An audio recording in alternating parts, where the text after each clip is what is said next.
One Source of Bad Information by byeeeee. There's a boy in you, about 3 years old, who hasn't learned a thing for 30,000 years. Sometimes it's a girl. This child has to make up its mind how to save you from death.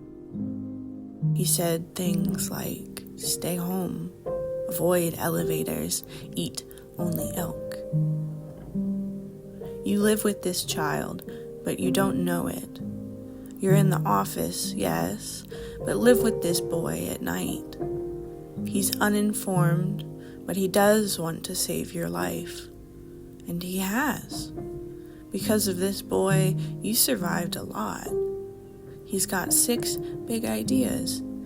5 don't work. Right now, he's repeating them to you.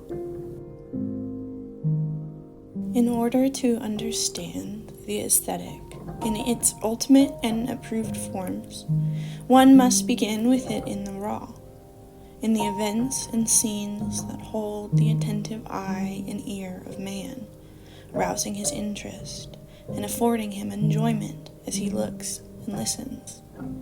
The sights that hold the crowd, the fire engine rushing by, the machines excavating enormous holes in the earth. The sources of art and human experience will be learned by him who sees how the tense grace of the ball player infects the onlooking crowd, who notes the delight of the housewife in tending her plants, the zest of the spectator in poking the wood burning on the hearth. These people, if questioned as to the reason for their actions, would doubtless return reasonable answers.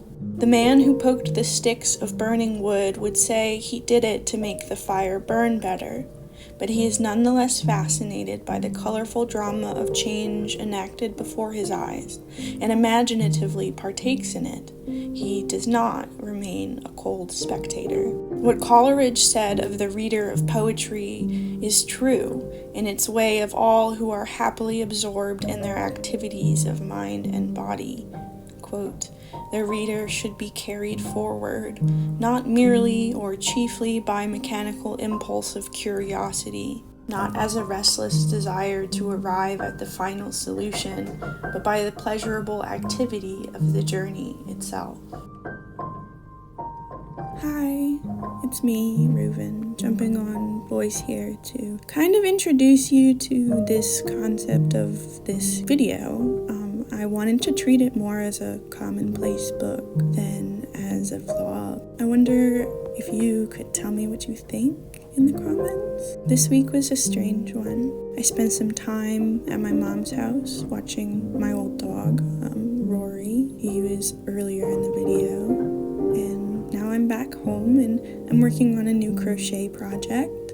This one's based on the tarot card of the magician. And yeah, I'm really excited to see how it goes. It's not going to be finished in this vlog, which you'll hopefully see the evolution of it through the next couple weeks. I'm hoping that this kind of YouTube video making allows me to have an easier time editing and uploading consistently. So we'll see if that works. Anyway, the first quote was a poem by Robert Bly called One Source of Bad Information, and the second quote was from John Dewey's Art and Experience, which you can read about my thoughts on the first chapter of in my Substack post this week called The Artist-Living-Creature, and that will be linked in the description. Again, my name is Reuven. You've been watching Earthworms, and I hope you like my outro song. I recorded it just for you. You can find me online at www.earthworms.com. That's rthwrms.com, and on multiple social medias, Instagram, Tumblr, Substack. Anyway, that's it for this vlog.